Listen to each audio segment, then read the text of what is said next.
Pessoal, boa noite a todos.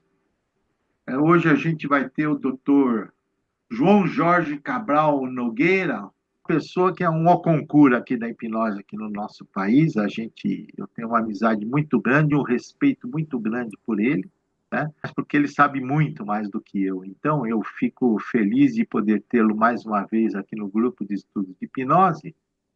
E hoje é um tema bem interessante, que eu acho que depois que ele der a palestrinha dele, nós vamos poder debater alguns detalhes bem interessantes, tá? Então, Cabral, a plateia é sua. Fica tranquilo aí, manda abraço. Bom, primeiramente quero agradecer a você, Osmar, por me convidar. É sempre uma honra falar aqui no GE, né? O GE é para mim um grupo de estudos de casa, né? Já me considero participante dele, né? E a todas as amigas, né, que eu estou vendo isso, Eli, Márcia, Rosângela, né? Esse pessoal maravilhoso que está sempre nos prestigiando. O tema de hoje, né? Você pediu a reação e eu gosto mais de catarse, então vou falar dos dois termos, que para mim são quase a mesma coisa. Posso começar então? Pode, fique à vontade. Bom, gente, aí vocês já conhecem, né, o meu instituto. Então, qual é a definição de catarse? Vamos começar lá na filosofia de Aristóteles, que eu gosto muito. Na obra intitulada Poética, na página 37, Aristóteles apresenta a sua noção de catarse. Segundo ele, a tragédia descreve, em forma dramática, não narrativa, incidentes que suscitam piedade e temor. Deste modo, consegue-se a purificação dessas paixões. Então, seria um método de purificação. E ele diz que também a música também produz catarse. Vamos também depois ver nas formas de catarse. Então, isto é na filosofia, e depois eu acho que Freud vai pegar um pouquinho essa ideia para falar da catarse. E se nós formos ver lá no início da civilização católica, a briga da igreja com os cátaros quer dizer puros. Então, catarse é a purificação, cátaros são os puros.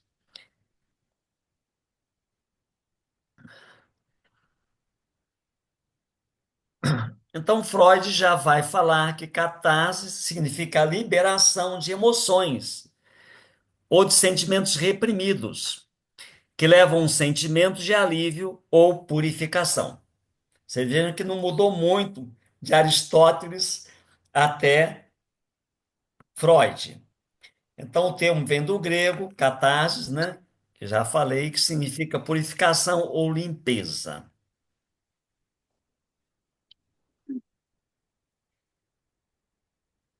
A reação, que foi o termo que o Osmar pediu para falar, vamos ver que é quase a mesma coisa, né? Um processo em que experiências dolorosas ou conflitos reprimidos, traumáticos, logicamente, são trazidos à consciência. A única diferença é que levando o indivíduo a relembrar e viver a situação emocional com a resposta emocional apropriada. Aí, queridos, entra a terapia. A pessoa que faz uma catarse pode não ter essa consciência e não se curar. Psicoterapia é um encontro desse momento em que nós vamos dar uma ressignificação a esse trauma vivido pela pessoa, não é? Logicamente que tem a ressignificação automática, né? A pessoa pode, através de uma música, de uma arte, de uma pintura, de uma escultura, fazer sua catarse e ter uma significação uma catarse dos sonhos, né? Você tem um trauma, tem um pesadelo e de manhã você tem aquele insight do sonho e se cura. Então isso também existe, né? Mas é mais aqui colocado como, gostaria mais de frisar que depende muito nesse processo a terapia. Então, gente, quais são as formas? Vou botar algumas, lógico que o tema é muito grande, eu coloquei apenas algumas para que nós possamos ter um roteiro. E a primeira forma, já falei, né? Toda arte é uma arte catártica. Na arte, veja bem, quando Van Gogh pinta um quadro, quando Rembrandt, quando Da Vinci faz a Pietà, não é possível que ali não tenha conteúdos reprimidos e enaltecidos. A pessoa sai dali, às vezes, em êxtase, né? Então, a arte, principalmente a pintura, a escultura, são ótimas ferramentas para a catarse, ótimas. Inclusive, né, nós, quando a pessoa gosta de uma arte, na nossa psicoterapia, principalmente na depressão, eu peço para entrarem na arte que elas gostam. Se for pintura, escultura, música, porque vai ajudar o tratamento. Outra forma que é descrita que faz catarse é atividade física, principalmente quando a pessoa entra em auto-hipnose. Quando a pessoa é auto-hipnose num exercício físico, por exemplo, quando vocês veem um corredor que ganha a corrida e o olho dele está grandão, entrou em dilatação pupilar, tem auto-hipnose. E ali pode haver insights. Quem conhece a técnica do Davi Axton, que era através do transe, a pessoa fazia o transe cinético, a TTT, e durante o transe tinha insights, e depois saía do transe já, às vezes, com a solução da catarse. Incrível, gente, era lindo, lindo, lindo. Muito bonito, essas formas de catarse. Na música também. Quem já não chorou uma grande paixão com a música do Roberto Carlos, né? Uma paixão reprimida, aí você vai lá, chora, aí se alivia, aí fez a catarse, limpou, né? Então, nós que somos desse tempo, Roberto Carlos é um grande músico, grandes catarses para as pessoas. E, logicamente, as práticas espirituais também fazem catarse. Se nós formos para, então, para os centros de Umbanda, Candomblé, todos usam a catarse para a liberação dos conflitos. E, logicamente, o maior centro de catarse está na psicoterapia, que vamos falar hoje. E vamos falar especificamente em duas linhas terapêuticas, né, que são muito importantes, que é a TCC com hipnose e a hipnose sem TCC. Porque a TCC hoje explodiu, né? Como o Freud, isso é uma historinha, tá, gente? É uma historinha, né? Criada por mim, contada por mim, pode não ser verdade, mas a verdade é que a hipnose, como foi criada, a escola clássica, foi a hipnose clássica lá de Pavlov, ela não deu sucesso, não. Ela ficou muito restrita aos países da cortina de ferro, né? Tinha aquela história que os, é, que os comunistas comiam criancinha, né? Que é do meu tempo, sabe essas histórias.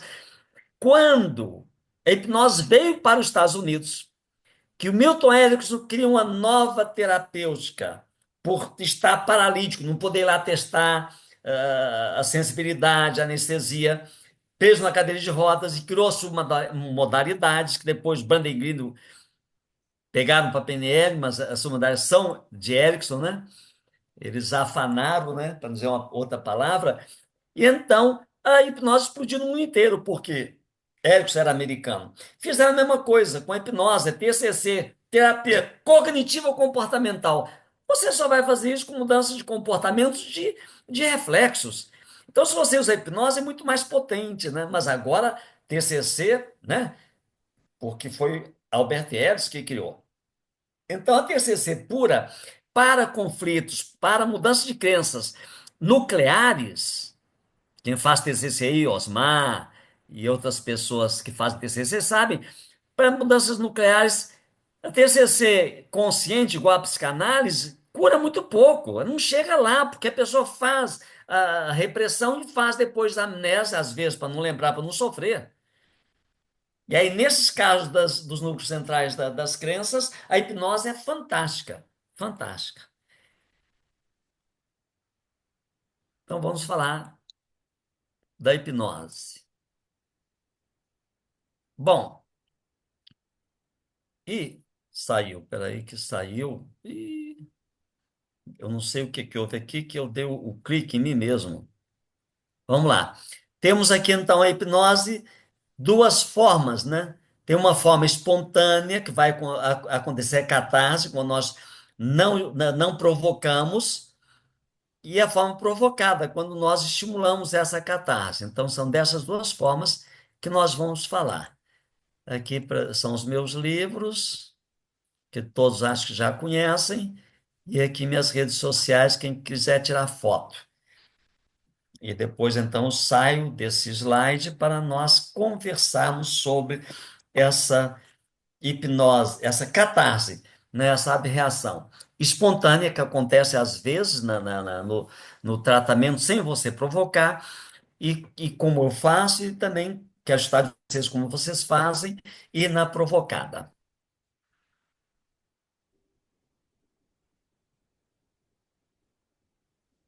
Podemos falar, Osmar? Pode, fica à vontade. Ok. Vou dar exemplos. Eu tive um paciente que quando eu coloquei ele em transe, ele incorporou, entrou numa incorporação, baixou um espírito. Ele era um lutador de jiu-jitsu. Sabe aqueles homens parrudão, Osmar? Aquela massa? Quando ele fez uma posição, quando ele entrou em transe, ele fez uma posição de opstótono, que é aquela posição em arco, e o Ponte. cotovelo dele quebrou a ponte, e os dois cotovelos, como era aquela a maca lá do Davi, era de uma madeira muito simples, muito, né? Que judeu tem que fazer madeira simples, bem levinha para, né? Madeira de maçaranduba não dá, que é muito caro, né? Então, com os cotovelos, Osmar, ele quebrou, afundou os cotovelos dentro da madeira. E aí, graças a Deus, eu sabia lidar com isso, né? Porque eu estudei candomblé, estudei como fui a centros com Davi para ver como se tratava isso tudo, e orientei direitinho, e nós conseguimos fazer essa catarse dele, né? E reencaminhar.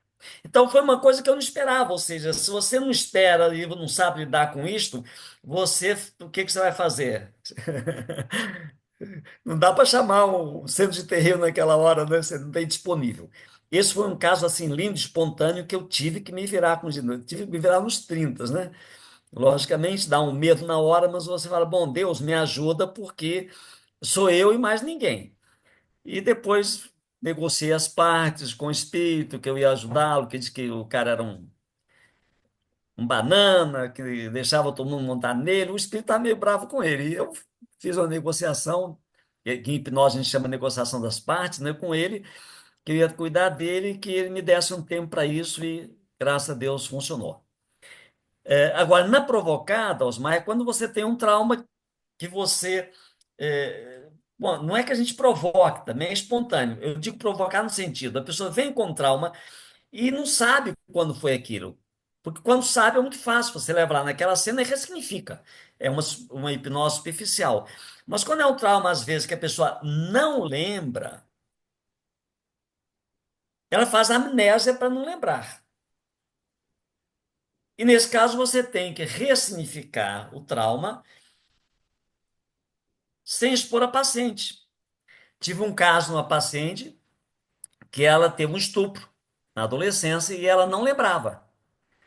Era um problema de sexualidade, veio tratar comigo e não sabia por quê. Quando namorava, tudo bem, mas quando os namorados desciam para os Países Baixos, ela pulava fora. Aí eu fazendo uma autoscopia nela, levando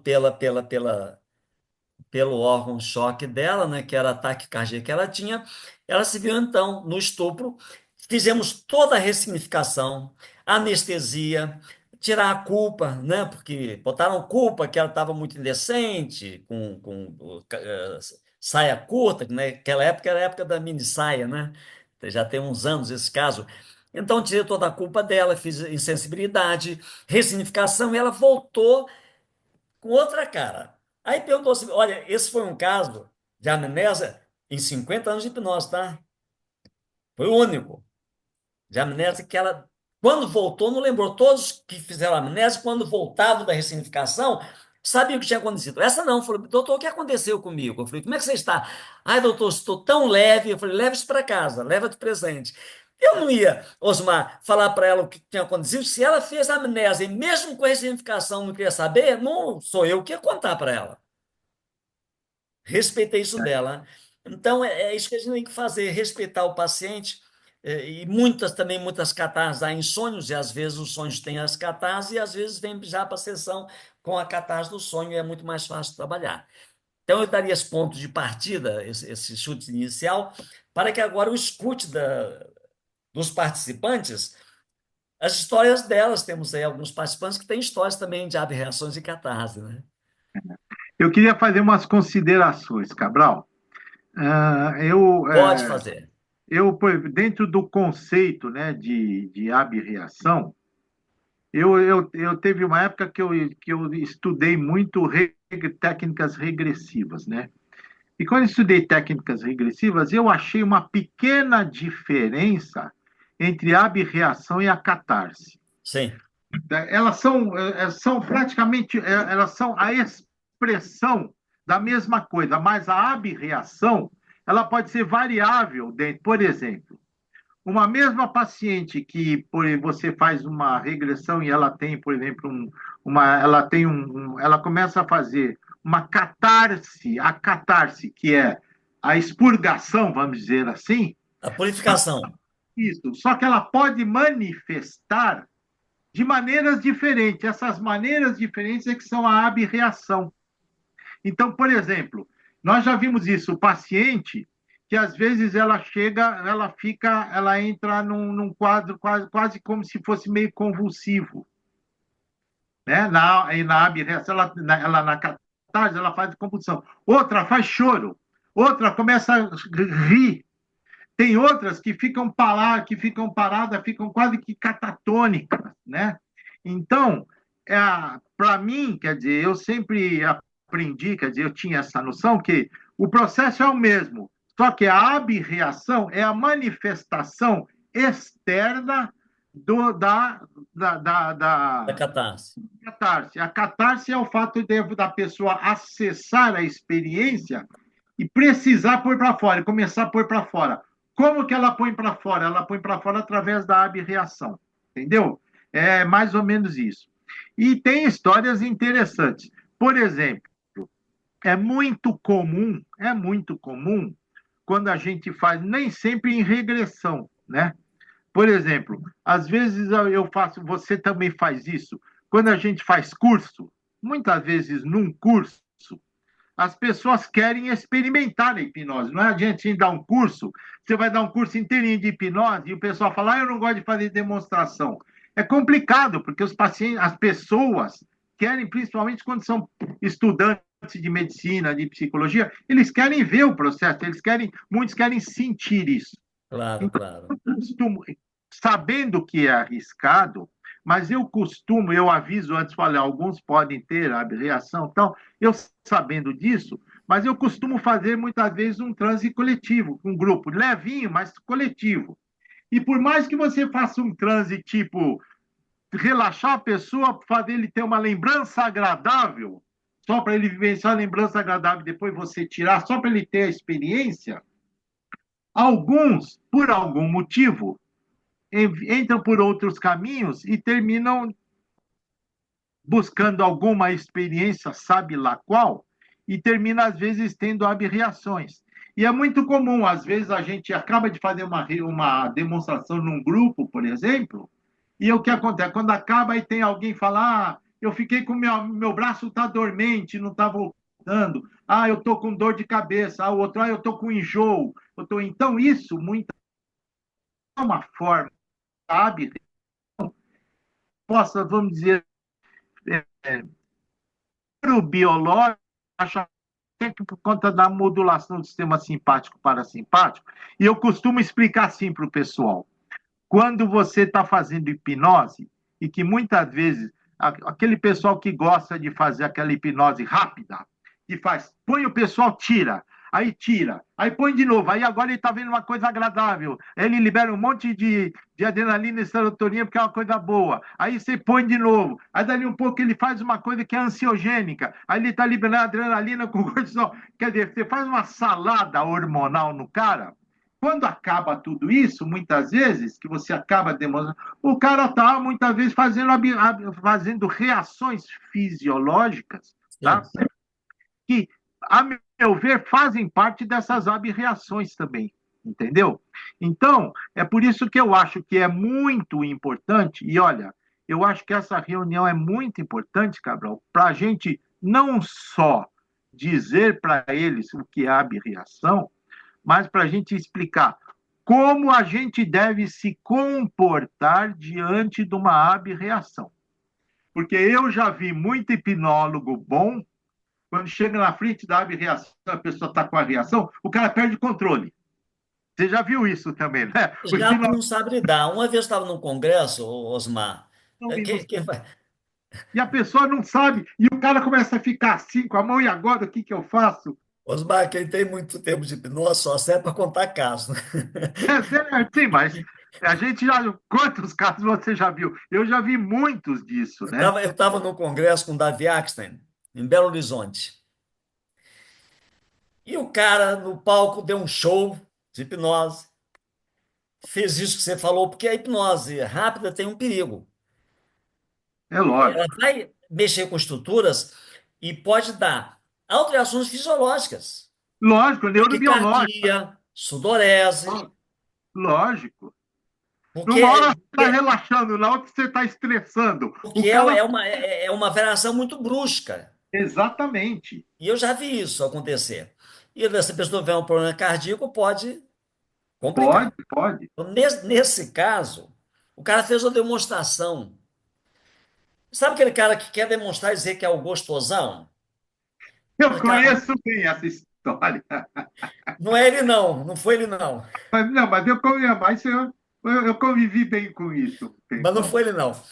Foi um parecido. Deu aquele show e, logicamente, foi uma hipnose rápida para demonstração e uma pessoa saiu dissociada. Quando eu vi a Processo pessoa dissociativo. dissociada, eu falei para ele assim, ó, fulano, dissociou ele. Foi muito rápido, você não reconduziu para o link das duas A personalidades. retirada Aí eu do falei, trânsito, não, né? depois ele fica bom, é questão de tempo. E Gira, oi, andou, e foi embora.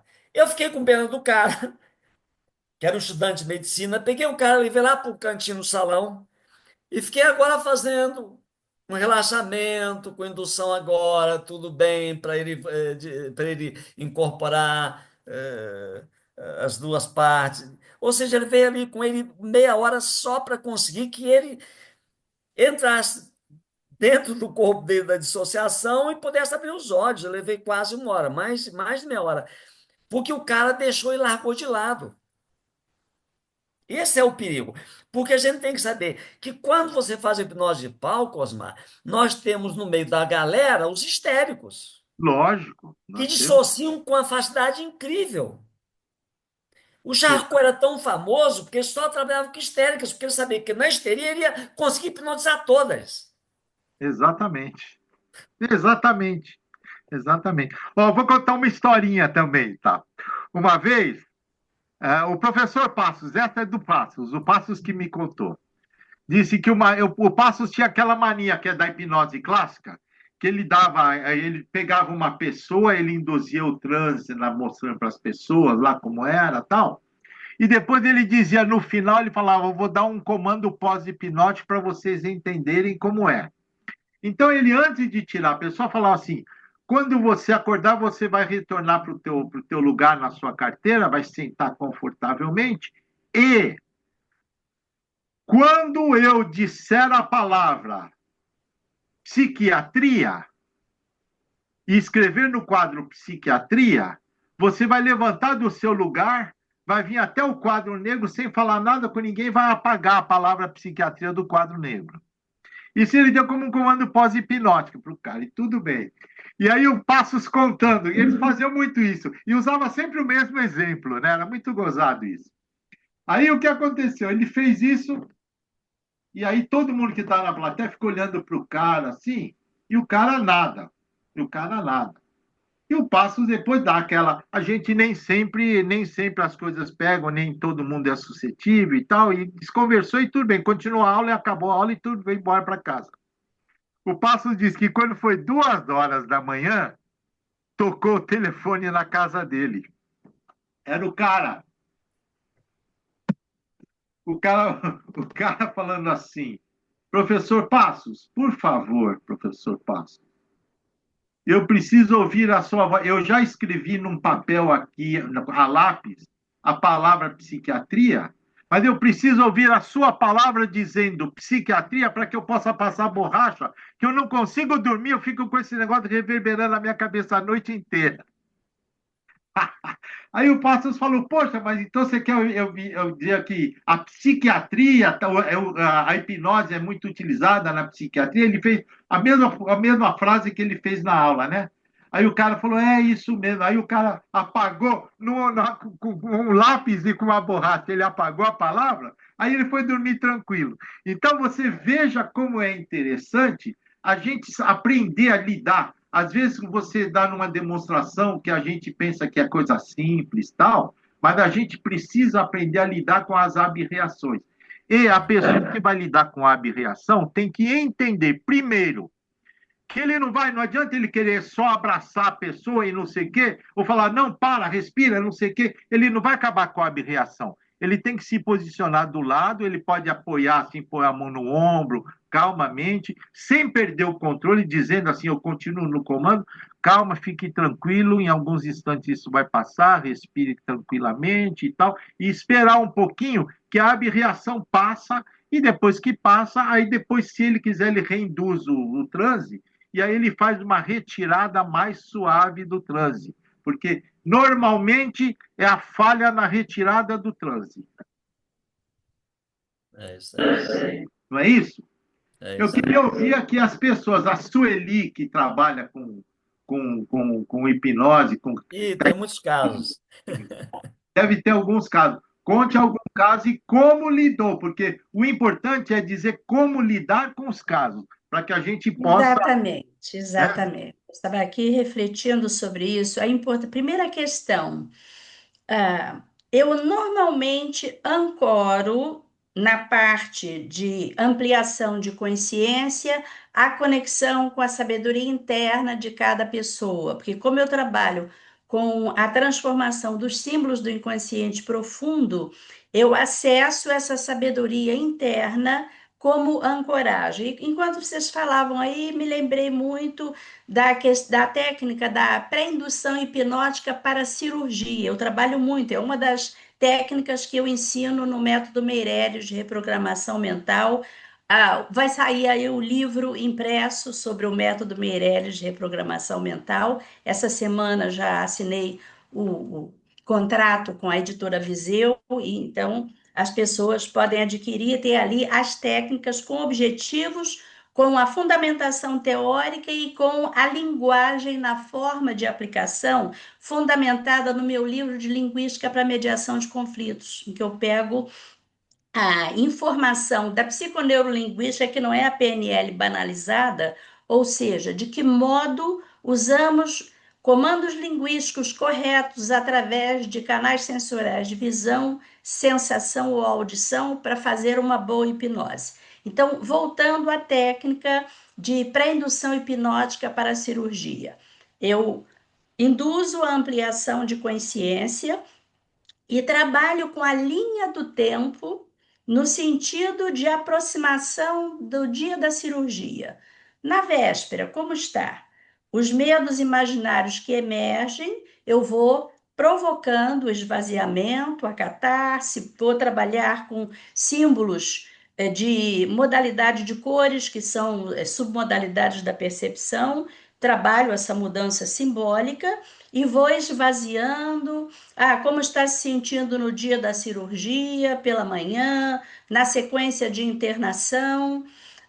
durante a a situação, durante o contexto cirúrgico, eu induzo uma otimização. Normalmente eu ancoro através da lâmpada cirúrgica, porque logicamente só vai ter cirurgia se tiver claridade, então eu faço ancoragem ali com a lâmpada, no sentido de estabelecer um signo sinal de que a partir do momento que o paciente está na mesa cirúrgica, que ele olha para a lâmpada, eu ali induzo uma cor, um simbolismo de proteção, de cura, que irá acompanhar a experiência durante todo o processo cirúrgico e conduzo na linha do tempo até o pós-cirúrgico, retorno ao quarto, quando desperta, como está se sentindo. Então, eu uso essa técnica com linha do tempo, tanto para a pré-indução hipnótica para a cirurgia, como também nas situações de tendência ao suicídio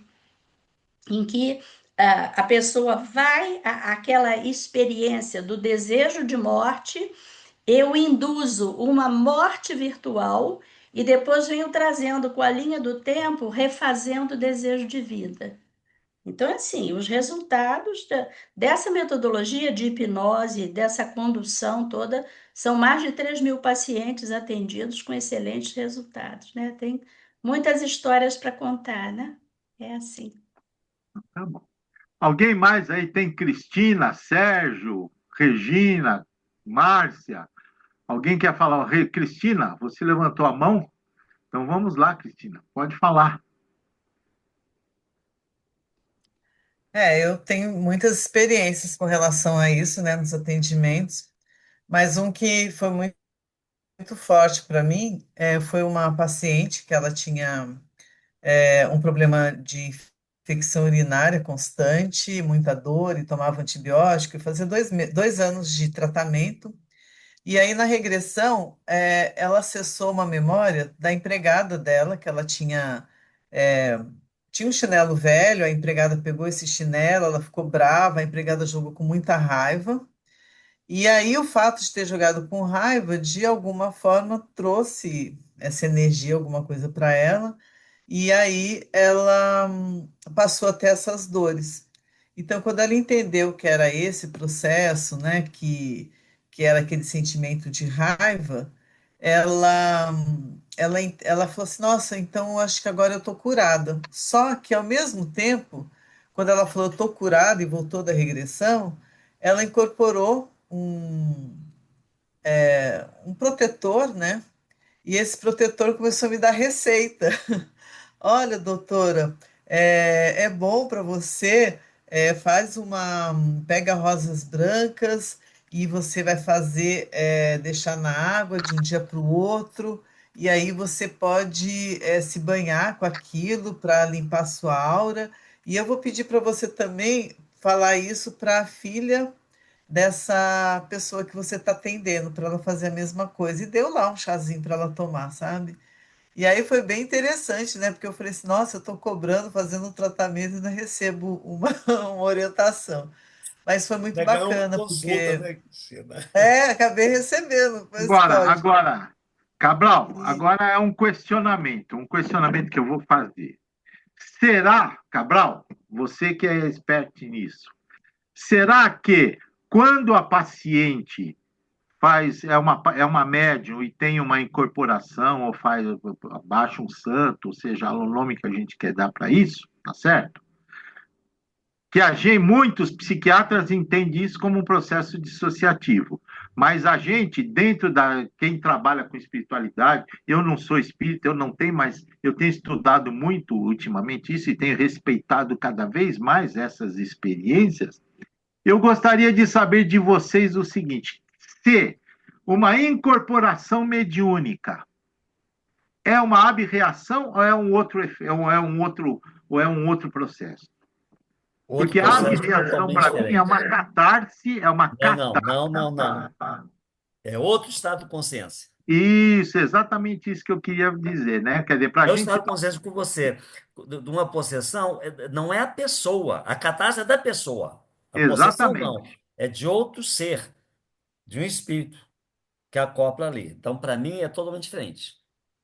Para mim também, eu não sou espírita, mas eu entendo dessa maneira. Por quê? Que isso é importante?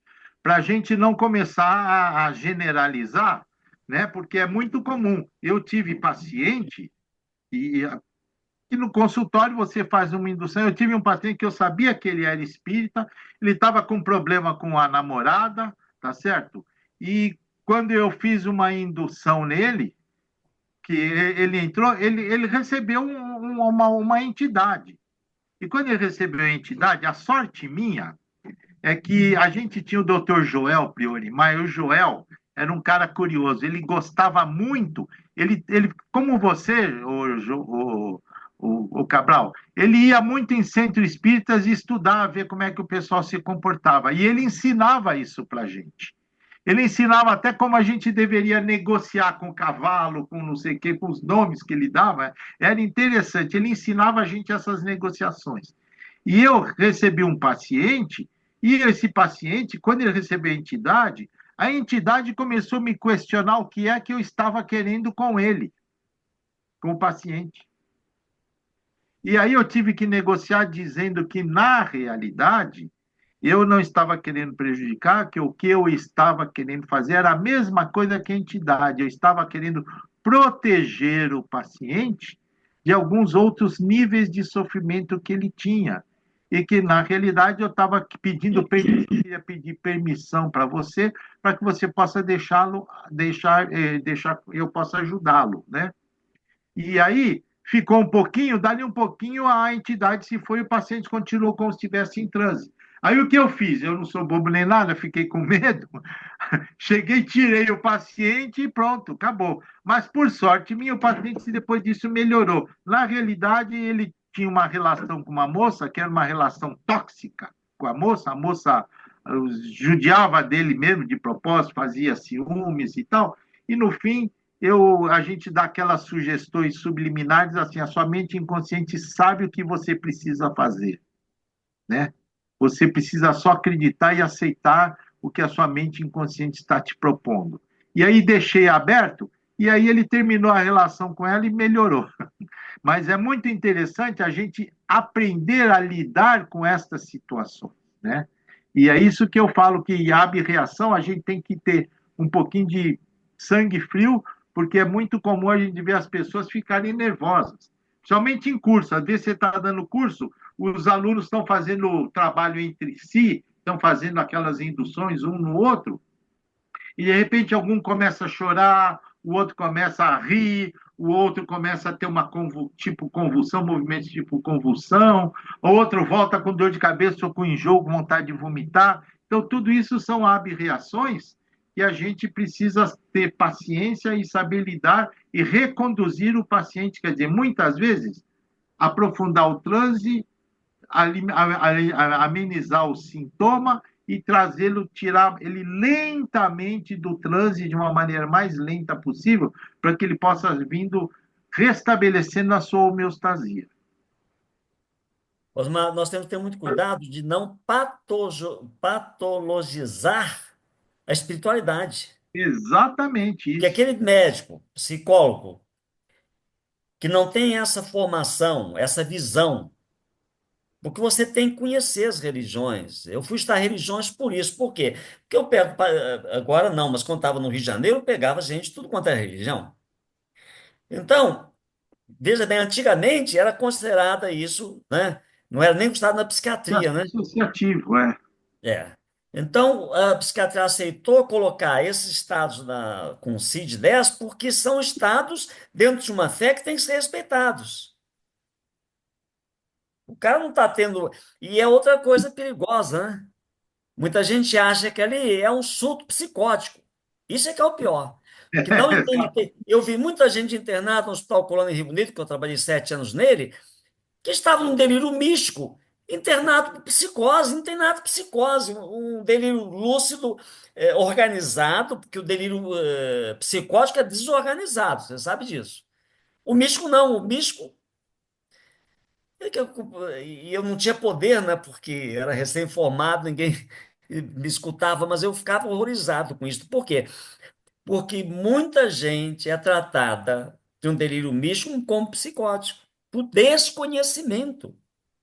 Que bom que agora está abrindo a espiritualidade, né? Tem todas as universidades, faculdades, exatamente para estudar esses transes, que são transes mediúnicos, sensitivos ou paranormais, para quem não acredita, reais e que têm que ser respeitados. Temos lá João, você o. poderia falar um pouquinho do que você assiste no Carrossel de Luz, nas captações psíquicas, no diagnóstico diferencial que fazemos lá? Ah, você João é acompanha o mestre, nosso fale você, que trabalho. você é nossa mestra, fale aí, pronto, vai lá, dou a palavra. Não, não, eu gostaria que você falasse da sua percepção, que você acompanha, o que nós fazemos ali, inclusive nessas questões de estados dissociados, como a questão do Alexandre, que nós abordamos domingo Sim. passado. Porque Você é quer um falar estado sobre isso? associado, Sueli, veja bem, mas não é um estado. Muito importante isso, que a gente tem que saber. É um estado dissociado, mas não é um estado patológico. Não, não, não, mas veja bem, eu vou até relatar o caso, deixa eu relatar É aqui. dissociação fisiológica, dissociação por um trauma. Que Sim, tem que sim, dissociar mas porque é a pessoa não isso que eu quero aguenta o colocar. trauma Primeira de tão questão, forte. olha aqui, uma das participantes, ela apresenta uma entidade que não é uma entidade, é uma personalidade anterior dela e ela não tem ido à reunião. Isso já foi diagnosticado, falta reintegrar. Mas acho que seria interessante aqui falarmos sobre a questão de um dos participantes. Isso está relatado no nosso blog do Carrossel de Luz, onde eu publico as nossas pesquisas de fenômenos psicoespirituais. Esse paciente veio para psicoterapia em torno de 40 anos e à medida que eu fui trabalhando com ele, o histórico era o seguinte: isso está relatado no blog. 7 anos antes, a mãe estava grávida da segunda filha e tinha um filhinho de 6 meses. Ela entrou na boleia do caminhão do marido, a porta se abriu, o bebê caiu no chão e o caminhão passou por cima. O caminhão do pai passou por cima desse bebê. E diante dessa tragédia, a mãe hoje tem Alzheimer, né? Ela ficou literalmente ela arrancou os cabelos nessa experiência. E 7 anos depois ela engravidou novamente. E essa individualidade, eu trabalho com dois conceitos, de individualidade eterna e personalidade existente entre nascimento e morte. Isso por causa das terapias regressivas, eu uso esse referencial.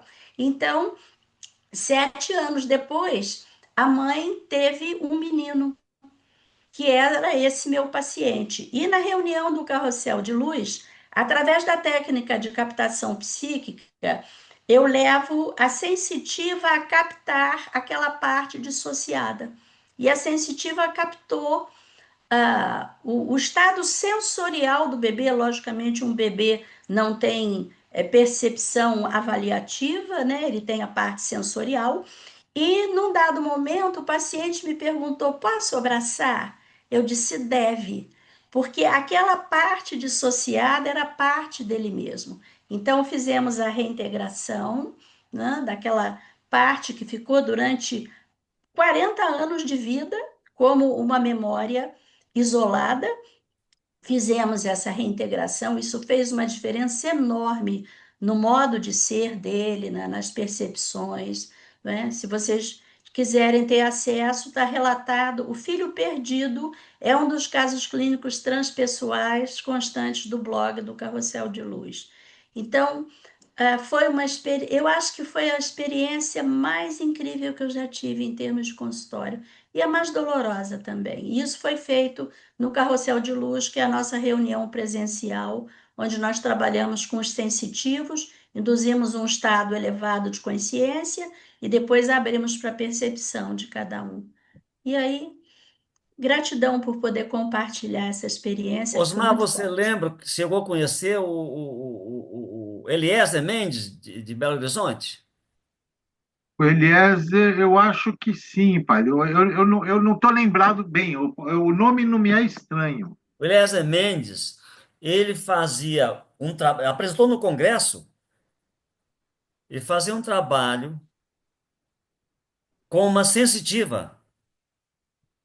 A sensitiva que captava a doença da paciente e fazia a avaliação. E É, trabalhava na sensitiva, curando a paciente. É uma coisa de louco para a gente que eu estava jovem, eu olhava aquilo. Hoje eu entendo perfeitamente o que aconteceu, mas na época eu falei, mas como é que pode, né?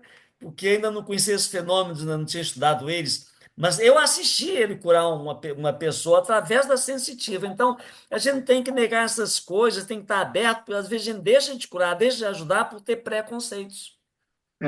o Cabral, quem faz isso hoje, tá certo? Que faz essa captação, inclusive à distância, né?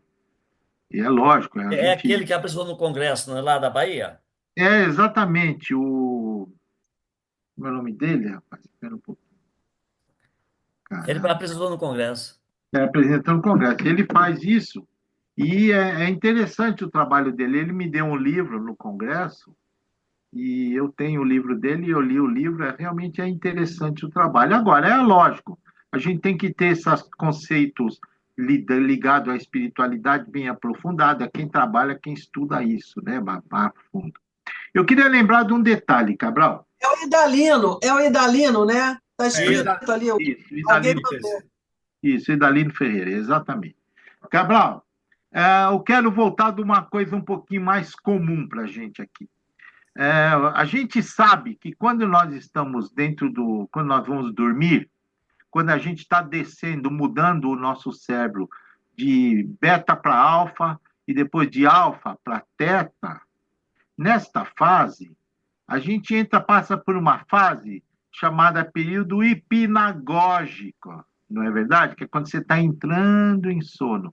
Nessa fase hipnagógica, você está semi-acordado, você está sonolento, tal, mas você já está perdendo um pouquinho da sua crítica, perdendo um pouquinho da sua percepção. Quer dizer, você está fazendo essa transição. Por isso que eu chamo estado de transe, estado transicional de atenção, né? Você está fazendo essa transição. E aí você entra depois em teta e depois se aprofunda, vai para delta e aí você está em sono profundo. Isso tudo é fisiologia do sono. E nós sabemos, existem trabalhos russos, inclusive, né, que mostram que não só na fase hipnagógica, quando a gente está acordando também de manhã, quando está saindo do sono, você passa pela fase hipnopômpica, que chama. São duas fases que a gente está numa fase sugestionável, numa fase de alta sugestão hipnótica, né? Alta suscetibilidade hipnótica. E é muito comum a gente ver pessoas que, quando estão acordando de manhã, tem aquela sensação de anestesia total, como se o corpo estivesse dormente, ela não consegue mexer, não consegue se mexer, tal. Você já viu isso, né? já. Então, esses casos são sinais de abreações fisiológicas na saída do estado hipnopômpico. Na entrada eu nunca vi relato, mas na saída do estado hipnopômpico, né, você tem. E aí eu vou te contar uma história. Eu tenho mania de fazer auto-hipnose, eu faço muita auto-hipnose, e no outro dia estava um friozinho danado aqui em casa, eu tenho uma cadeira daquelas de reclinar, eu entrei e comecei a fazer uma auto-hipnose, e eu falei assim, eu quero ver se eu faço uma auto-hipnose e depois dou uma relaxada. E eu comecei a fazer, e eu entrei numa fase, rapaz, eu acho que nessa fase hipnagógica, cara, e eu tive esta percepção, eu senti, depois eu comecei a rir, porque eu falei, caramba, tive uma resposta fisiológica que eu nunca tinha sentido. É exatamente essa sensação de ter uma anestesia total, como se você não conseguisse mexer. É como se você estivesse totalmente adormecido, você está consciente e adormecido. Aliás, o estado de hipnose é isso, né? Fisiologicamente, neurobiologicamente, né, eletricamente, você estaria dormindo, só que você está acordado. Por isso que você está com a tua crítica e você está responsivo. Por isso que nosso amigo lá atrás, quando dizia sono lúcido, hipnose é um estado de sono lúcido, ele até tem uma certa razão. Porque você fisiologicamente deveria estar dormindo, só que você está acordado com as suas ondas cerebrais no estado de sono. Mas é muito interessante a gente poder entender que fisiologicamente a gente pode desenvolver, quando a gente faz esse estado de relaxamento, a gente pode desenvolver essas abreações, né?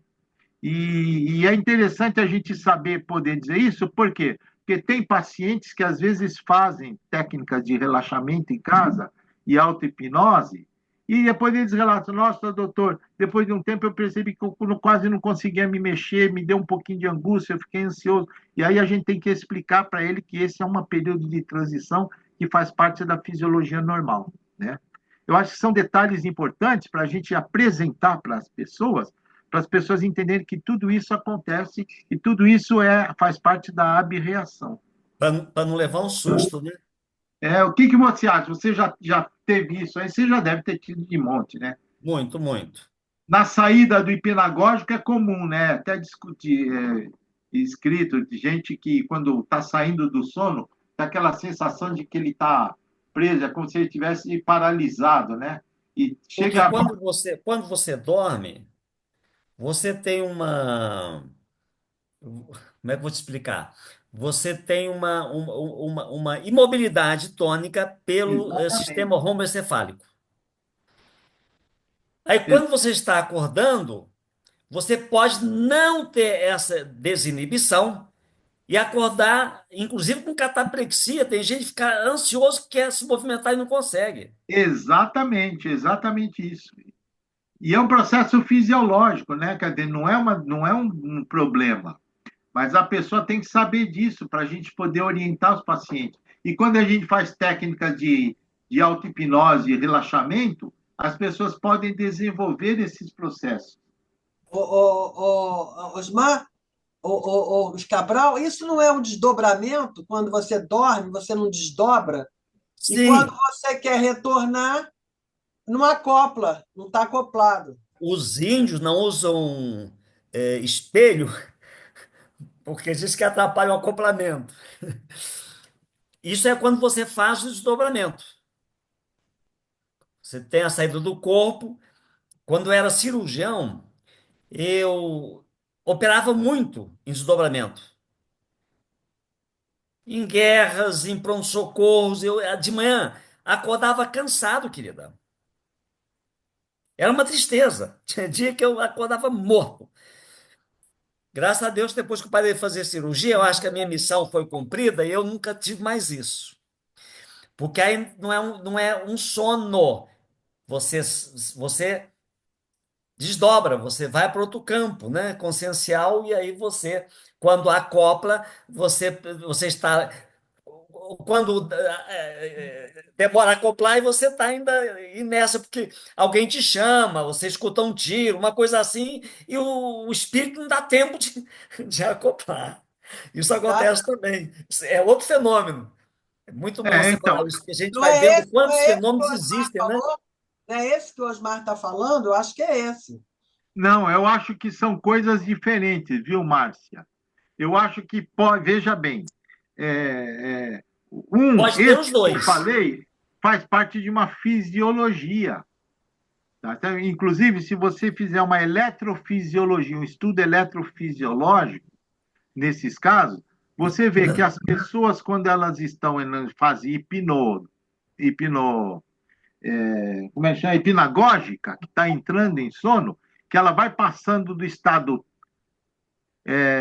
de alfa para teta. Alfa, a pessoa ainda está acordada, mas está com aquela sonolência tal. Ela começa a ir se desligando. E quando ela passa para teta, teoricamente ela está no sono. A teta, a fase teta, eletrofisiologicamente, é a fase da hipnose, a fase dos sonhos, é a fase, sabe? É a fase, vamos dizer, ativa, né? Não que a fase do delta, o sono delta não seja ativo, só que ele não superficializa. E a fase teta é a fase que eles chamam que é a fase da hipnose, a fase de maior suscetibilidade, sugestionabilidade. E tem pessoas que às vezes estão entrando em sono e quando ela está meio sonolenta, é muito comum isso. Inclusive, tem técnicas de hipnose com crianças que a gente trabalha na fase hipnagógica e hipnopômpica. E existiu o trabalho, eu não lembro o nome do russo, talvez o Cabral lembre mais, não sei se é Nikolaev, não era Nikolaev, era outro nome, mas era um IEV aí desses, que ele fazia ensinava línguas através de gravações para a pessoa Betcherev, porque o Nikolaev era do Parto Sendor. É o do Betcherev Nicolau que fazia hipnose para línguas. Isso, exatamente. Como que era o nome? Betcherev. Betcherev, é isso mesmo, Betcherev. É. Então, o que acontece? Tinha isso, e na saída também a mesma coisa. E a gente ensina, às vezes, pais que os filhos fazem muito xixi na cama e tal, quando ele põe ele para dormir, fala aí, mesmo com sono de madrugada, quando o seu corpo sentir vontade de fazer xixi, você vai acordar sozinho, vai levantar, vai no banheiro, vai fazer xixi, vai retornar, vai continuar dormindo tranquilamente o teu sono gostoso. Então, a gente termina ensinando os pais a dizerem isso quando a criança está entrando naquela fase de sono, né? E é bem interessante. Isso tem uma fisiologia, tá certo? Esta fisiologia, eu acho que ela pode estar ligada com esse processo de desdobramento, tá certo? Que você falou, Márcio. Eu não entendo muito disso. Tá? Eu estudei bastante isso. Então, Desdobramento faz isso mesmo. Se a pessoa voltar muito rápido, né? Porque ela tem que voltar muito rápido, às vezes não dá tempo. mas eu acho que ela aproveita esse estado fisiológico. Claro, claro. Porque o corpo tem que ficar inerte para poder O corpo tem desacoplar. que estar em transe, em estado transicional de atenção, Exatamente. não é verdade? Eu sei que na minha adolescência, depois, a Rosângela quer falar, depois eu vou mandar para. Rosângela, só um minutinho só para acabar o assunto. Na minha adolescência, Osmar, eu li o Treinamento Autônomo de Schultz. Eu estava com 16 anos, estava fazendo ainda na época o científico, não era médico, não sabia nada de medicina, mas eu vi um cara lá no colégio me hipnotizar outro e eu fiquei fascinado pela hipnose. Aí eu falei para ele, me dá um livro para eu estudar isso. Ah, começa com o treinamento on de chutes. Eu fui na- Na onde compra livro? biblioteca. Onde compra livro? Na livraria. E comprei. E aí, Osmar, olha essa loucura. Comecei a fazer sozinho, Osmar. Passo por passo, bonitinho. E um dia o meu corpo ficou paralisado, porque quando você relaxa muito, dá a sensação de peso. Aí meu corpo paralisou, eu fiquei apavorado. Aí eu falei assim: peraí, João, foi você que provocou, você relaxou demais, começa a soltar. Aí eu concentrei assim meu dedinho mínimo, fui, aí ele mexeu a mão, aí que eu não tinha lido o resto do livro. Eu estava estudando o livro e fazendo. Aí depois, quando eu leio o resto do livro, ele fala: olha, quando se aprofunda muito, você sente um peso muito grande, você continua aprofundando que você levita. Ah, pronto. Na próxima vez eu fiz isso, o corpo ficou paralisado. Falei, não, eu vou fazer até levitar. Levitar é sentir o corpo leve, né? Senti o corpo leve. Ficou tão leve, que com o treinamento eu comecei Master, eu comecei a desacoplar consciente. Eu saía, ficava assim em cima da cama, olhando para mim. Depois eu ia, passava a parede, ia lá para a sala, sentava na sala, que mamãe não deixava entrar na sala. A sala era para as visitas. Eu tinha um sonho de sentar naquela sala que eu limpava bonitinho para as visitas. Eu, à noite, que ia lá, sentava, sabe? Deitava. Então, fazia isso muito fácil na minha adolescência, muito fácil. Até que um dia eu fui para lá para a praça e vi um casal conversando, entendeu, Márcia? Aí eu falei, pô, isso não é legal ficar escutando a conversa dos outros, não. Isso é Eu viagem vou dar astral, que chamavam de viagem astral. viagem astral. Eu vou dar uma subidinha para ver como é que é lá em cima, mas aí eu fiquei com medo. E se eu for e não voltar? Aí eu voltei para casa, acoplei e parei com essas brincadeiras. Mas eu fazia isso na minha adolescência. Eu estava tentando achar o livro que você usou na época. É um Isso. livrinho verdinho, assim, que era Práticas da Técnica do Chute. Não, o mero do chute mesmo, assim, ó, 300 páginas, sei lá, 500. Eu tenho esse livro, mas eu tenho um que o Schultz fez. Que o Também Schultz tenho, fez. pequenininho. O meu foi o grandão. Fininho, fininho, é. Era bem interessante aquele Vamos então livro. escutar a Rosângela, Osmar, para depois Vamos, contar mais Rosângela, um vamos lá. caos. Eu queria fazer uma pergunta para vocês que têm essas experiências mais mais intensas com ab-reações e até que pode acontecer fenômenos de personagem intrusa. Quando vocês fazem, quando vocês recebem, estão fazendo uma hipnose e vocês têm no paciente essas ab-reações, que podem ser leve, moderada e até ter um personagem intrusivo nessa, vocês tratam isso a nível de consultório ou vocês indicam o paciente a frequentar um centro espírita, um tratamento espiritual? Aí, Rosângela, se a pessoa for católica, eu vou fazer o trabalho ali e esquecer, que ela não vai, paciente espírita. Agora, se for espírita, é um caminho. Porque às vezes a pessoa é, mas está abandonada. Então, depende de cada caso. Se a pessoa é, eu encaminho. Se a pessoa não é, mas não tem preconceito, eu oriento para ir. Mas quando é católico evangélico, não adianta. Aí, aqui foi, acho que foi um inconsciente, foi a memória genética, uma vida passada do ancestral seu e fica por isso mesmo. Porque você não pode ir contra a fé do paciente, né? Mas se a pessoa tem Exatamente. abertura e eu encaminho, claro, encaminho, porque ali eu vou resolver, mas depois precisa ser acompanhado para quê? Principalmente para a pessoa não ter crise na rua.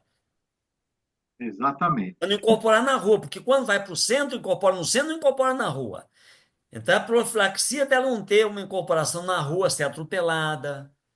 A gente tem que ter muito carinho, Rosângela, com essas pessoas que são seres que às vezes não tem ninguém que as escute em casa, acham que é bobagem, então não tem alguém que as escute, as acolha e oriente como fazer. Porque às vezes, sabe, Cabral e Colasso, às vezes eu fico pensando qual é o nosso limite que nós temos que atuar, sabe? Porque eu vi muitos colegas do grupo da hipnose tratando esses tipos de fenômenos a nível de consultório, mas sem conotação de filosofia ou espírita, ou, tratando a nível de consultório com a técnica da hipnose, A Regina que está aí tem da, muitos da casos também, hein, Oi? Rosângela? A Regina que está aí tem também muitos casos também de tratamento de consultório. A gente pode, se a gente tem treinamento, a gente pode cuidar assim. Tem que ter Então, porque treinamento, lógico. na verdade, o Cabral, às vezes, por exemplo, eu já citei um caso aqui, eu tenho uma advogada, que eu já até citei aqui numa reunião da gente, ela tem um comportamento sexual bastante ativo, ela é uma advogada da HBO, e ela tem um problema muito sério com o fato de ter um comportamento sexual muito Exacerbado. ativo e que atrapalha. Mas o fato, ela me procurou há muito tempo atrás, ela é minha paciente, eu trato da família inteira, porque ela é uma asmática grave, né? E ela já Certo. teve reações, ela já ficou até na UTI aqui perto do hospital, e eu a acompanhei. Então, o que que acontece? Ela, por ter esses comportamentos sexuais muito ativos, que atrapalham na vida, uma vez fazendo uma regressão nela, porque ela aceita muito isso, o fato dela ser conduzida por uma outra entidade, ela conscientemente, e ela passou a frequentar, não, quando ela veio para mim, ela já frequentava o terreiro, e no terreiro elas têm aquela dança, né? Aquela, aquele ritual que ela fala que eu não nunca frequentei, né, terreiro, mas ela fala que ela incorpora uma entidade. E desta entidade, ela fuma, ela canta, e ela como se ela tivesse um desdobramento, onde ela não. E quando ela tem essa identidade, como é que é a sexualidade dela nessa entidade? Então, o que ela fala que depois ela me conta, mas isso ela me conta quando ela passou essa experiência no terreiro. Eu não abordo essa coisa, eu não trago na hipnoterapia esse assunto. Ah, Nós claro, fazemos. claro. O que acontece é que ela se sente como se estivesse desdobrando e ela se sente uma mulher livre, uma mulher exuberante, uma mulher conquistadora, uma mulher envolvente. E essa personalidade acompanha essa advogada. Ela é uma mulher que se insinua. nas relações profissionais, isso atrapalha muito ela. Ela é uma mulher muito bonita. Então, assim, nós trabalhamos o quê? Nós trabalhamos o problema asmático dela, com os Certo. cuidados da broncodilatação, com os cuidados de evitar inalação de poeira, póstero, forticida, bom ar, ajax, todos esses irritantes primários que no centro espírita vai ter. Segundo ela, não é ela que inala, é uma entidade. Segundo nós, pneumologista, é ela que está inalando, entendeu?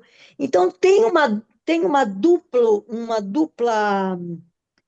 duas personalidades aí. Eu trato com a advogada. A Pomba Gira, aquela mulher exuberante, ela tem que tratar num outro lugar, não comigo, eu acho. Teria que tratar no centro espírita, no centro espírita, não, na onde ela se encontrou, que foi naquele terreiro. Eu acho que nós temos que ter um limite para atuar, porque senão nosso consultório fica eu não consigo estabelecer um limite para isso. Você Eu não queria. consegue, porque você é pneumologista. Não, mas são fenômenos, sabe? Que às vezes, Rosângela, independente da sua profissão e da sua especialidade, pode acontecer. Então, vou o te fato dar, vou te de dar perguntar quatro para você explicações disso, para essa mulher que ela pode ter. E que uma, ela vai ser tratada no terreiro. As três é no consultório. Sabe quais são as quatro hipóteses diagnósticas? Primeira, incorporação. Incorporou ela no centro. Ótimo, beleza. Transtorno dissociativo, É o ela pode outro. ter a Du- personalidade, Transtorno dissociativo, dupla personalidade. exatamente. E Terceiro, transtorno obsessivo compulsivo sexual. então já tem cinco. Terceiro, já virou cinco. Terceiro, vida passada. Quarto, Beth Helling, constelação familiar. Ancestralidade. E não manda, ele não vai, o terreiro não vai resolver a ancestralidade, vai ser constelação familiar. E terreiro não vai atrapalhar dupla personalidade, vai ser psiquiatra. Entende? Ou psicólogo, ou seja, a gente tem que dar o diagnóstico para ver o melhor. Viu, Rosângela? Tem que dar o diagnóstico para o melhor tratamento. Vou contar uma historinha para vocês. Tá, teve um paciente de depressão, ele ficou bom, e a secretária dele falou para ele assim: Fulano, me arruma um psiquiatra, porque eu escuto uma voz que manda eu me matar. Eu disse: oh, não, não vai num psiquiatra, não, não, não, vai no meu, não vai que vão te internar como esquizofrênico. Quer dizer, o cara tinha uma noção, né? Vai, João, porque João Jorge, porque ele tem outro olhar. E ela veio para mim, Osmar. Se vai num psiquiatra clássico, voz mandando se matar, alucinação auditiva, Aldol, ou risperidona, quetiapina, qualquer um.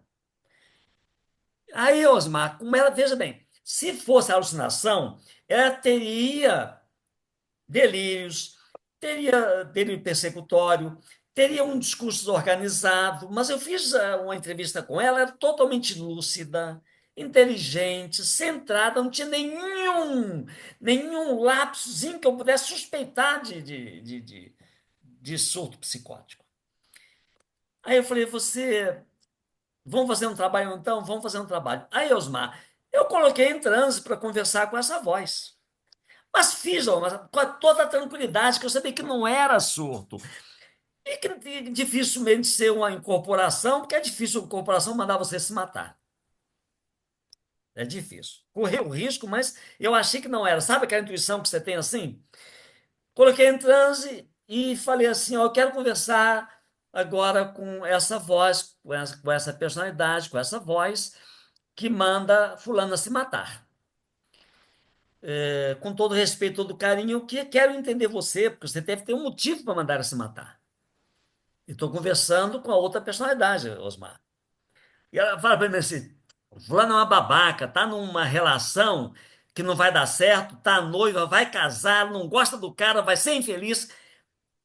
Outra personalidade dela, aí para mim confirmou mesmo, cara, é uma parte dela inconsciente que não quer casar, mas eu falei, por que que ela vai casar? Porque ela é uma babaca, porque não quer separar, porque ela é evangélica, os pais não aceitam, tem que casar com ele, porque ele é o homem ideal para ela. Ela ia casar por causa dos pais. Aí eu entendi isso, falei para ela, você me dá 3 meses para eu trabalhar ela, você não precisa mais mandar ela se matar. Se você me der 3 meses, ela vai acabar esse noivado. Aí eu falei, 10 meses eu dou para o senhor. Quer dizer, eu negociei com a outra personalidade dela. Não era incorporação. Ali eu tinha certeza que não era pela evolução do diagnóstico. Aí tirar do transe, falei assim, ela não lembrava nada, lógico, era inconsciente. Fulano, por que que você vai casar? Ah, você gosta do cara? Não, doutor, eu não gosto mais não, mas, pô, se eu desmanchar, papai e mamãe vão ficar muito decepcionados. Então, agora o meu tratamento, Osmar, foi o quê? Fazer ele convencer, fiz uma projeção ao futuro, ela se vendo casada. Aí, com a festa Soninhos. Imagina, casou, ótimo. Seus pais estão felizes? Estão. Imagina você agora tendo relações sem gostar desse homem. 1 mês, 2 meses, 1 ano, 2 anos, 5 anos. Quando eu falei 10 anos, para, doutor, não estou aguentando mais, para, vou terminar. Meus pais não vão mandar mais em mim, não, que eu já sou adulta. Fez uma rápida reação, né? E tomou a decisão. Não levou nem 3 meses, né? Então, é importante a gente saber esse diagnóstico para a gente poder saber como trabalha, né? Esse é um Agora, exemplo claro de transtorno de dupla personalidade. agora, Cabral, é assim, você lidou com uma das personalidades dela que estava atrapalhando a outra, né? Mas esta paciente continua tendo dupla personalidade. É uma questão Mas nunca mais se dela expressou. aparecer, é uma questão dela aparecer, de tempo para ela aparecer com outro problema, não é assim? Ah, lógico, pode, pode. Vou dar outro exemplo que está no meu livro, que eu apresento num congresso TTT do Davi, de uma paciente com 3 personalidades. Nós usamos a TTT e a hipnose depois no consultório.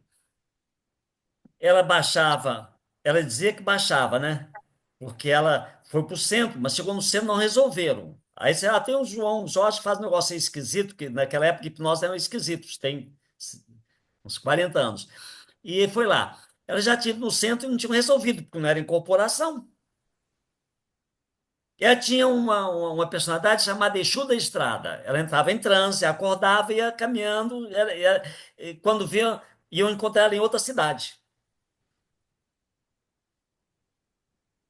A outra era uma cigana, muito bonita, botava uma roupa preta ou vermelha, uma flor aqui no cabelo, muito sedutora. E a terceira é uma criança de 6 anos.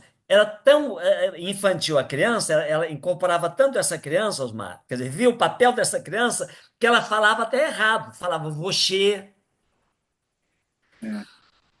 Então nós começamos a trabalhar em TTT e ela começou associando essas personalidades. Um dia ela me deu um tapa na cara que meu óculos voou longe e falou assim: Você pensa que você vai me dominar? A sedutora. Você não vai me dominar. Porque em TTT a gente não fala nada, mas ela falou. E depois no consultório. Quando eu fiz a regressão dela para essa criança de 6 anos, ela tinha com 6 anos entrado na frente do pai e do irmão, bêbados, querendo se matar com uma faca um ao outro. Ela com 6 anos entrou no meio e não deixou. Então ali ela fixou a personalidade da criança. Então quando ela tinha algum medo, alguma situação de medo, ela, entre aspas, incorporava a criança. Quer dizer, ela entrava na personalidade de criança.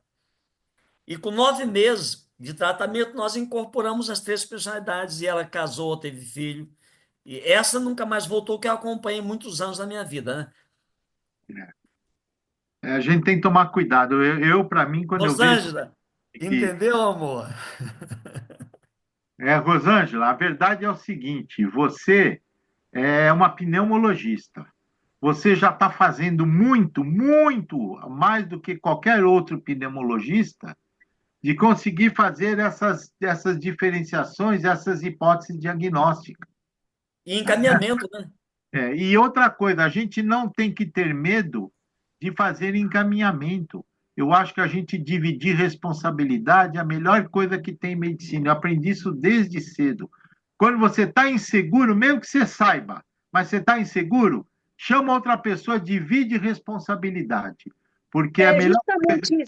justamente isso, Osmar, porque um dia eu vi um relato daquele colega do Sul, o doutor Ricardo, lá do Sul, sabe o doutor Ricardo, que deu até uma aula da técnica do chutes no Lembro, seu. lembro. Então, o Ricardo Lembra? faz. Isso. Ele contou os casos que realmente era o caso de uma incorporação dentro do consultório dele. E até, você lembra do caso que ele contou? O caso até houve a quebra de um objeto dentro do consultório. Então, eu fico pensando muito, eu como pneumologista e acupunturista, né, porque eu tenho título nas duas especialidades, e fiz o curso da hipnose completa do Dr. Jairo Mancilha, do qual eu até dei os casos clínicos de consultório. Eu tenho 23 casos clínicos contados que eu usei a técnica da hipnose nesses pacientes que foram me procurar com queixas pneumológicas e de acupuntura. Mas eu fico pensando esse limite que nós devemos ter. Eu acho o doutor Ricardo muito corajoso, porque assim, ele trabalhou dentro de um cenário, de um consultório médico, casos que eu fico perguntando se aquilo deveria ser tratado naquele lugar, entendeu?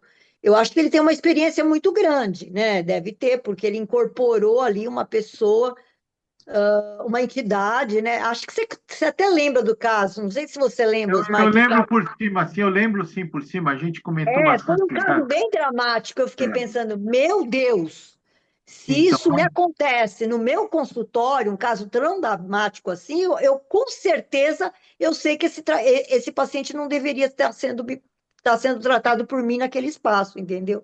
Só é, quis colocar isso, né?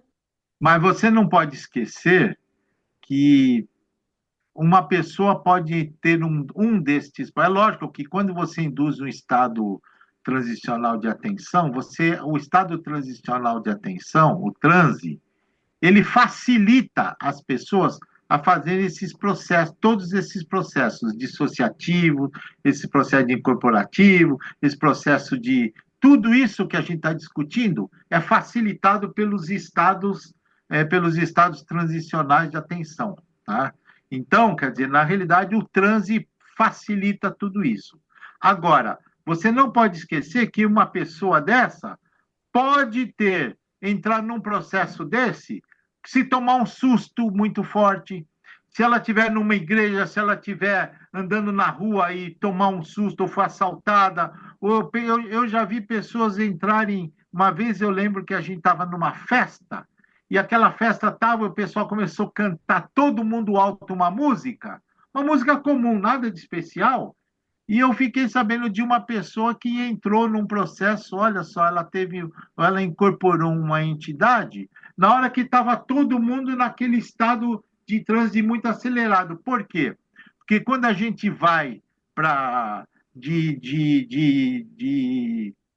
alfa, não, mas de beta para gama, que é o hiperexcitação, a gente também entra no estado de suscetibilidade hipnótica e de sugestionabilidade. Então, você também entra naquela que a gente chama zona de fragilidade hipnótica. Essa zona de fragilidade é quando você tem a diminuição e o aumento da tua crítica e o aumento da tua suscetibilidade. E aí essa pessoa provavelmente naquele estado de hiperexcitação, é a mesma coisa das pessoas que estão num jogo de futebol e começa todo mundo a gritar e todo mundo tal, daí um pouco sai uma briga e todo mundo entra na briga, depois a pessoa fala, nossa, que besteira que eu fiz, onde eu estava com a cabeça de entrar naquela confusão toda. Esses estados são fisiológicos, mas predispõem a gente a ficar suscetível. Então, na realidade, o que você precisa fazer é não ter medo. Por exemplo, esse caso dessa paciente aí, tá, que você comentou, eu com certeza encaminharia, como é em São Paulo, aqui pertinho, para a Regina. A Regina está ouvindo a gente aqui, ó. Tá? Eu encaminharia para a Regina. Por quê? Porque essa se trata de uma pessoa que ela tem uma mediunidade é uma mediunidade não adaptada, como a Regina chama, tá certo? E ela precisa ter todo um processo de adaptação a esse estado. É assim que eu vejo essa tua situação e que eu sugiro a você. Ok, Osmar, valeu, valeu, Cabral.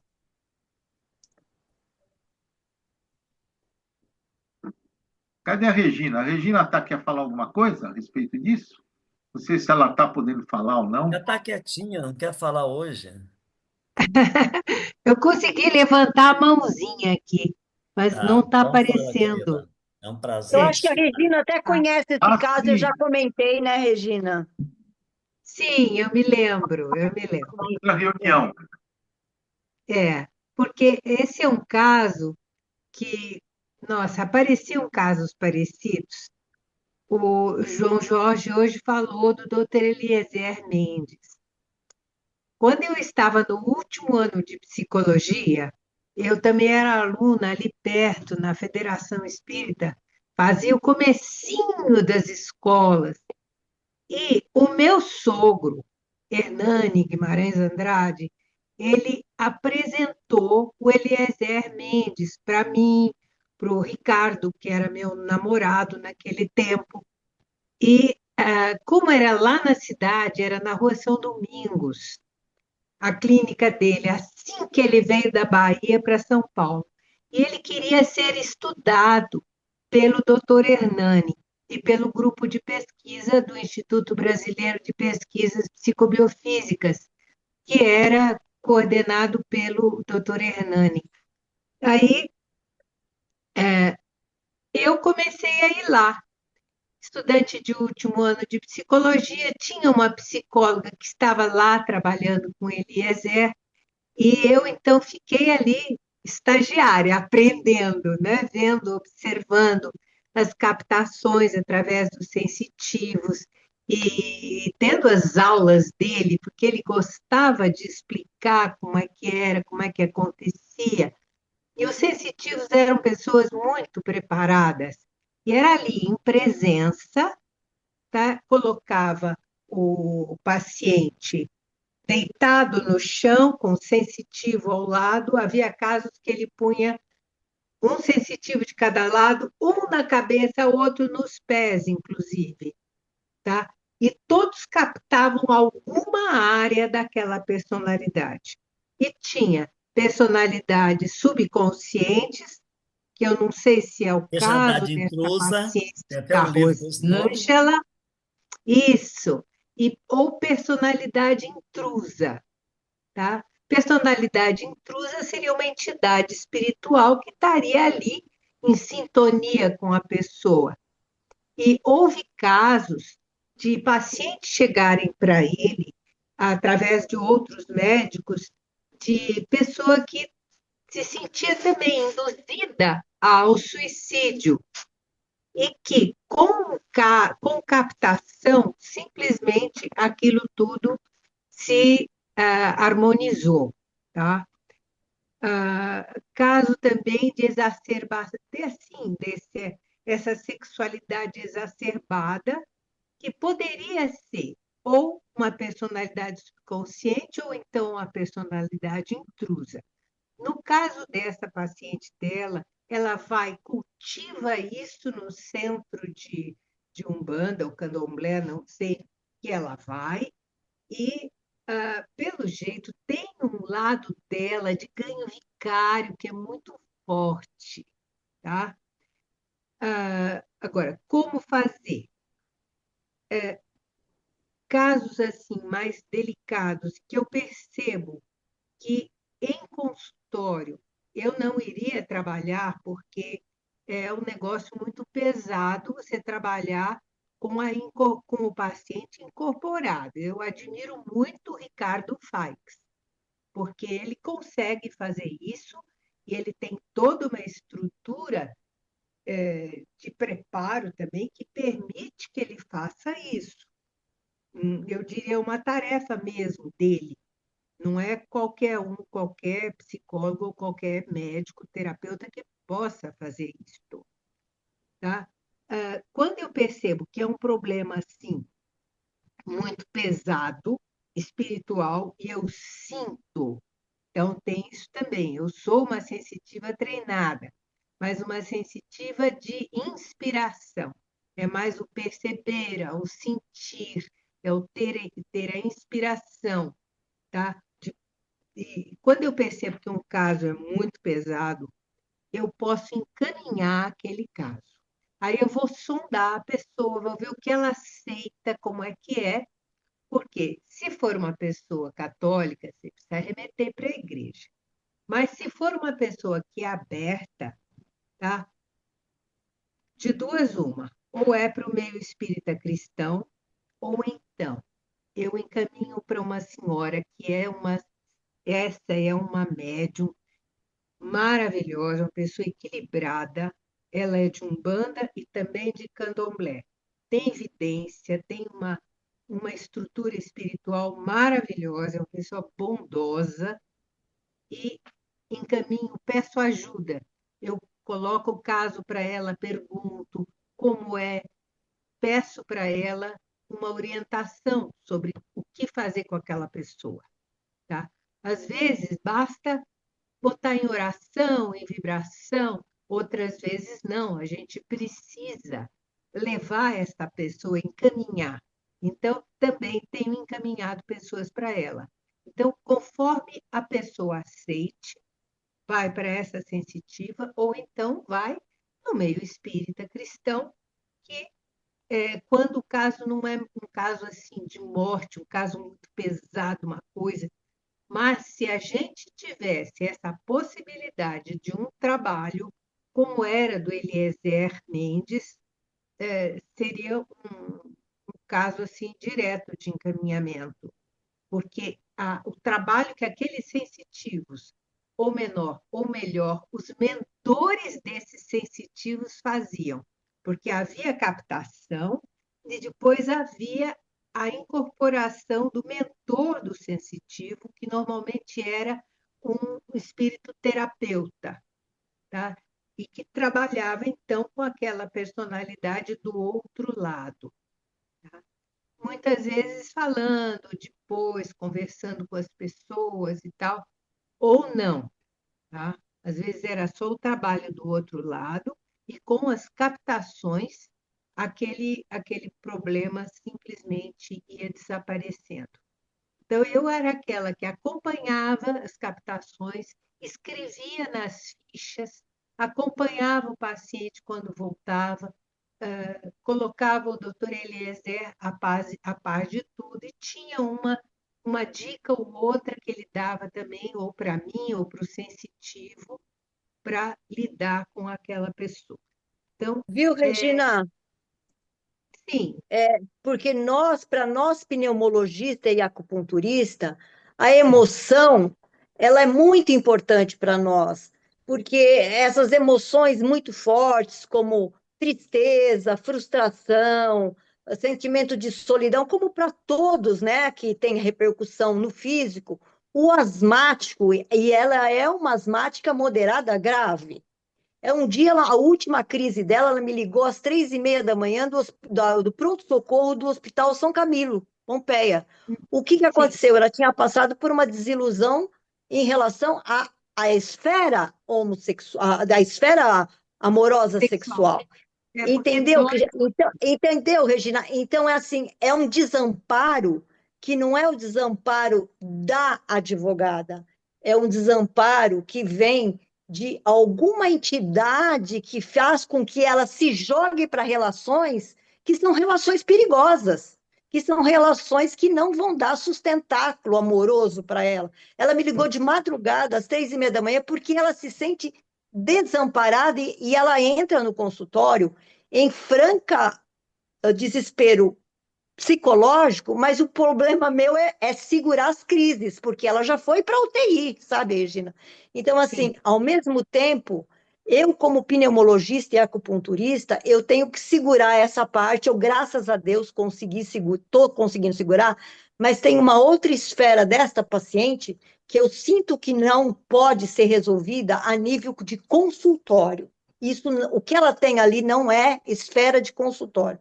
Eu admiro o sei. Ricardo, eu admiro o trabalho dele, mas eu acho que ali não é o espaço de tratamento daquele problema, entendeu? E aquilo, o Ricardo, ele tem uma tarefa com isso, tá? Então, é muito diferente do Osmar, do João Jorge, de mim, tá? Da própria Cristina, da nossa amiga Márcia, que também é espírita. É muito diferente. É uma tarefa mesmo de vida do Ricardo. No seu caso, no caso dessa sua paciente, se ela chegasse a mim, eu encaminharia, eu conversaria e encaminharia para esta senhora médium que tem condições de mexer com esta pomba-gira, digamos, com esta criatura, e levá-la a amadurecer, levá-la a uma mudança de comportamento, através desses próprios rituais, onde aparentemente ela foi despertada. E na medida em que a sua paciente continua indo nesses lugares, compromete a própria saúde e compromete a parte emocional dela, é um caso de buscar uma mudança nesse nível desse espiritual que está perturbando ela. Obrigada, viu, Regina? Se Eu vou Bom, quiser entrar em que eu contato para com você, você. a gente se fala, tá? Eu vou entrar em contato. Essa paciente merece Isso, esse olhar. E eu realmente sim, não estou conseguindo, não consigo lidar com isso daí. Eu acho que não é o espaço ali adequado. sim, sem dúvida não é mesmo, porque aí no caso dela é um trabalho mais específico que tem a ver com o tipo de ritualística que despertou esse desequilíbrio, está sendo um desequilíbrio. Então isso precisa ser equilibrado. No lugar onde ela frequenta, eles não fazem isso, tá? Não fazem, tanto que está cada vez pior, mesmo frequentando esse lugar. Então, não é o caso. Então, eu encaminharia realmente para esta senhora com quem eu tenho uma relação assim de muita gratidão pelo bem que ela já tem feito para vários pacientes que eu precisei encaminhar para ela, tá? Obrigada, viu, Regina? Tá? bom, Então, fala comigo depois, Rosângela. Falo A, a sim. gente a gente está no grupo, no G, você tem ali o meu É, telefone, o sim, WhatsApp. com certeza, Tá? com certeza. Mas isso, vamos Obrigada, Regina. combinar. bom, pessoal, eu acho que já estamos chegando aqui num horarinho já próximo do final. O Cabral já está com sono, que eu estou vendo ele piscando um pouco acima do normal, tá certo? De qualquer maneira, acabou de entrar na sala um pouco atrasado, mas eu acho que ela veio trazer uma mensagem, e eu já vou passar, a Marilda Lippe. A Lippe, ela entrou na sala e, na realidade, ela está me lembrando que a gente vai ter o Congresso Brasileiro de Estresse, que eu já publiquei, inclusive, já coloquei o folder no grupo de estudos de hipnose, que vai ser em Campinas, tá? E até Osmar, muito obrigada pela divulgação. Eu estou aqui, sim, eu estou com um problema na minha câmera, mas eu estou aqui com vocês, tá? que bom. Obrigada, é um prazer estar com vocês todos. Então, tá bom. Você quer falar rapidinho sobre o teu congresso? Rapidinho? Pode falar. A data e tudo. Obrigada, Osmar. É um congresso de estresse e saúde mental, não é somente estresse puramente, mas nós vamos discutir medidas preventivas e tratamento do estresse visando a prevenção de transtornos mentais. Há uma parte bem forte de trabalho sobre a área escolar, porque hoje em dia nós estamos vendo as escolas com dificuldades imensas, com crianças que se cortam, crianças que tentam suicídio, bullying.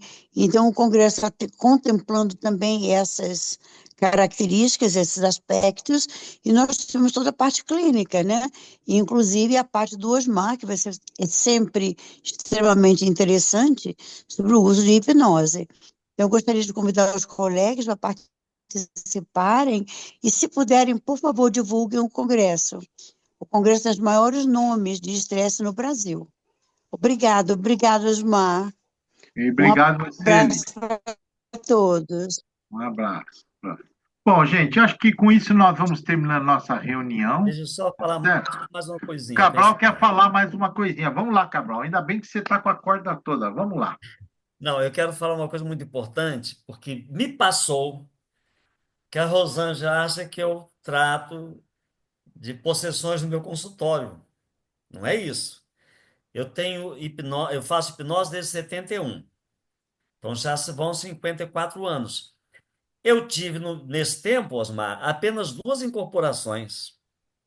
Que os casos que eu relatei foi posicionado dupla e tripla, não foi incorporação, só dois. Que eu acho que para esse ano todo de hipnose foi muito pouco. É, Agora, se incorpora no meu consultório, eu faço o quê? Eu encaminhei os dois, mas tinha que encaminhar aquele espírito, porque senão ele ia ficar ali e não sei quanto tempo a sessão ia ficar. Isso é um tumulto danado. Então, graças a Deus, eu sabia encaminhar, encaminhei, mas eu não faço tratamento nesses casos no consultório, não faço, eu encaminho. Ali eu tive que fazer um encaminhamento, ia fazer o quê?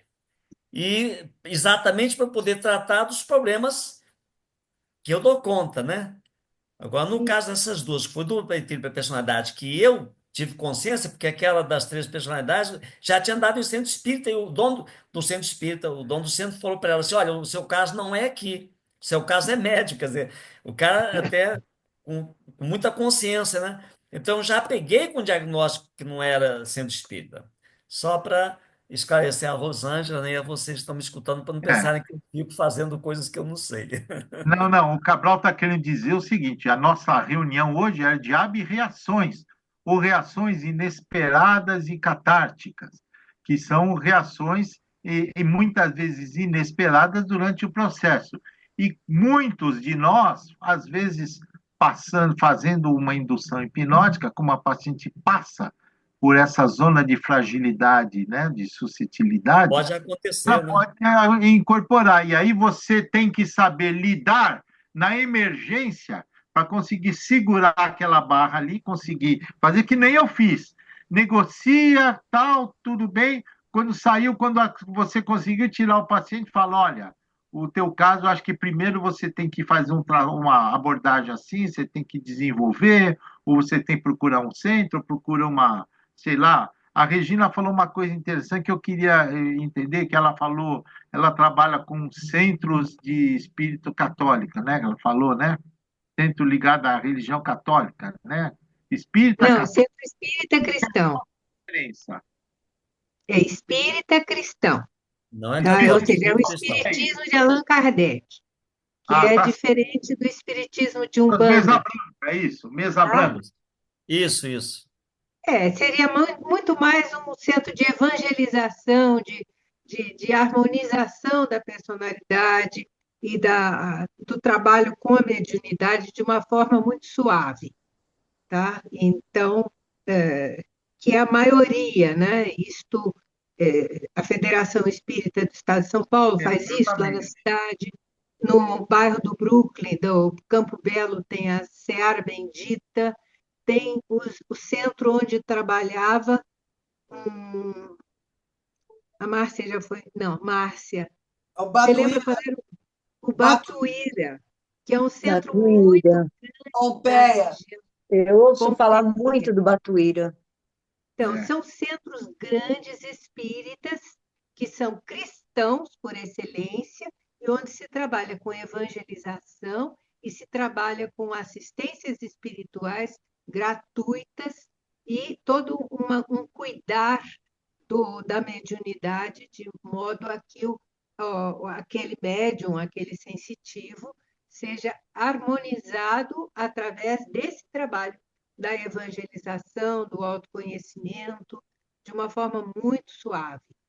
Tá? Então, a maioria das pessoas pode ser socorrida nesse tipo de trabalho, nesses centros espíritas cristãos. Legal. Agora, quando existe um caso assim, de uma coisa mais forte, mais agressiva, às vezes isso existe, gente, um trabalho de tipo feitiçaria, um trabalho encomendado, onde espíritos muito inferiores passam a querer atrapalhar a pessoa, induzir ideias negativas muito fortes, de cisânia, de bebida, de tentativas de suicídio, tá? Coisas realmente muito pesadas, que às vezes a gente tem o conhecimento disso, percebe, aí a gente precisa encaminhar onde esse tipo de manifestação espiritual possa ser trabalhada, tratada, de forma a pessoa ficar bem. Ah, Perfeito. Tá? legal. Mas, e tem a Igreja Católica, e a gente remete em geral. Se a pessoa é católica, ela já frequenta uma igreja. Então, vai falar com o padre, vai pedir uma bênção, vai orar, vai fazer novena. Aí, dentro da ritualística e das possibilidades da Igreja Católica, que também lida com Deus, com os anjos, a vela para o anjo da guarda, bênçãos. Tá? Então, sempre tem Tá certo. esses recursos religiosos, né? Eu quero Nossa, agradecer a todos vocês aí, ao Sérgio, ficou quietinho, não falou nada, né, Sérgio? Agradecer a cada um de vocês que me escutaram, que tenha sido proveitoso. Eu estou aqui sempre que precisarem para batermos um papinho sobre hipnose, que é a minha paixão, tá bom? Hoje eu Tá estou legal. aprendendo. Obrigada a Muito boa todos. noite obrigada. a todos, gente. Boa noite a todos, Boa hein? noite, Boa boa noite. noite. Boa Muito noite. boa Tchau. noite a todos.